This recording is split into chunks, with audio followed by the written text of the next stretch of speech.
Hi guys, எல்லோரும் எப்படி இருக்கீங்க? இன்றைக்கி நம்ம ஈஸியாக பண்ணக்கூடிய கத்திரிக்காய் பொரியல் எப்படி பண்ணுறதுன்னு பார்க்கலாம். இதுக்கு நான் 2 வெங்காயம் எடுத்து கட் பண்ணி வச்சுக்கிறேன். கத்திரிக்காய் எடுத்திருக்கேன். கத்திரிக்காயோட மேலே இருக்க அந்த காம்பை கட் பண்ணிவிட்டு பொடி பொடியாக கட் பண்ணி வச்சுக்கலாம். இப்போ ஒரு குண்டாவில் தண்ணி சேர்த்துட்டு அந்த கட் பண்ணி வச்சுருக்க கத்திரிக்காயை எல்லாத்தையும் போட்டு நல்லா அலசி எடுத்து வச்சுக்கலாம். இப்போ ஒரு வடை சட்டி காஞ்ச உடனே எண்ணெய் ஊற்றி கடுகு பொரிஞ்ச உடனே வெங்காயம் ஆட் பண்ணி நல்லா வதக்கிட்டு அது கூட 2 வரமிளகா, அதுக்கப்புறம் கொஞ்சம் கருவேப்பிலை ஆட் பண்ணி நல்லா மிக்ஸ் பண்ணிக்கோங்க. இது எல்லாமே நல்லா மிக்ஸ் ஆன உடனே நம்ம இப்போ மஞ்சத்தூள் கொஞ்சம் ஆட் பண்ணிக்கலாம். ஆட் பண்ணிவிட்டு அதையும் நல்லா மிக்ஸ் பண்ணிக்கோங்க. நெக்ஸ்ட் சால்ட் ஆட் பண்ண போகிறோம். உப்பு ஃபஸ்ட்டு ஸ்டார்டிங்கில் கம்மியாக ஆட் பண்ணிக்கோங்க.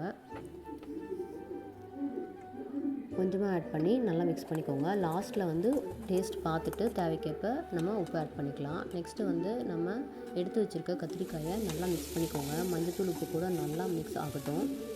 சிம்லேயே வச்சுக்கோங்க. நல்லா மிக்ஸ் ஆனதும் இப்போ நம்ம தண்ணி சேர்த்துக்க போகிறோம். தண்ணி கொஞ்சம் கொஞ்சமாக சேர்த்து வதக்கி விடுங்க.